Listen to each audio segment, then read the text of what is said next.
Valentine's Day, a time for young love to bloom and old relationships to rekindle. It's moments like these that make me wonder if my soulmate is really out there. While I took to cyberspace in search for the new love of my life, I thought it would be helpful to get some advice from a few people who have had some experience in this matter.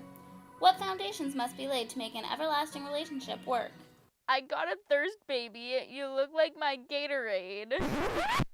John Newman is a licensed psychotherapist and spends a lot of time counseling couples. A balance between individuality and the capacity for intimacy, the capacity to share and connect with another person. Well, that's great advice to have while I search.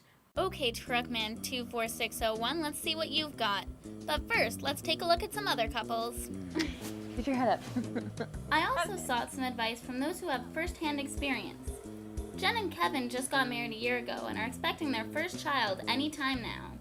He asked me a third time to go out for dinner, and I said I had a date. And so he said, well, what time is your date? And I said, it's at 6.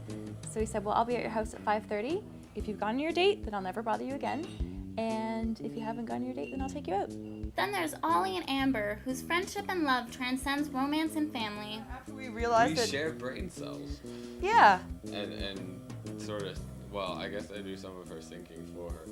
He likes to think so. And Christine and Peter, whose love has held them together for nearly 40 years. It doesn't happen overnight, okay? There will be bumps in the road. Yeah, it's almost a learning experience in some ways. Well, with that advice in hand, let's see how my first date goes. And here's a picture of me in my truck, and that's one of me cleaning my truck, and that one, that's me with my truck. I like my truck. I would like to think that my future life mate would love me a little bit more than his truck. I love that everything is so much better when my husband is with me. True. I love that also. Yeah, we balance each other. We've morphed. Yeah. Yeah, there's a unit thing going on, but it's a different kind of unit. What is it, Peter, that's kept us together for so long?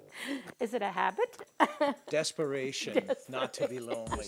You know, the normal things. Family primarily. Well, I can certainly see no future with me and Mr. 4x4. Here's hoping on number 2. So after I dunked my brother's head in the toilet a couple times and asked him if he was stealing my cookies, he said he didn't, but I knew. I think there are better ways to overcome obstacles. But learning who you are, what you need, is crucial because the other person can't guess, can't know somehow magically, okay, what is it that you're going to need from me and from the relationship? Well, we had our ups and downs, like any normal marriage probably would have. It could be a bit of a roller coaster ride sometimes. After I smashed his stereo with a sledgehammer and used his silk sheets to till my garden with, I realized that I wasn't angry at him anymore and that I just missed him, and that that's kind of like what unconditional love is. It's like, it didn't matter what he did, the fact was I just wanted my friend back. We each had a journal, and every night we'd write each other a little love letter. But we wrote each other just so that we could look back and have a little love note to each other every day. Well, I don't think I'll ever hear any of that constructive honesty and patience from Mr. Aggro. Let's hope third time's a charm. Oh, so then when I was in the forest, I got to level 7 on my mage, and then I found the sword of 1,000 scorns. And then, oh man, did the world tremble. Oh. Well, I can see that Mr. Warcraft sure loves something, but what does it mean in a relationship? Wherever you start along that point is not as important as knowing that you've got a path to travel, some growth to do. He is. He's wonderful. He does wonderful things. After hearing what those couples had to say and doing some research of my own, I've come to learn that something very important in building strong, long-lasting relationships is trust and love. And that's what I've got with my best friend, Toby. For The Vibe, I'm Elizabeth Kirkham.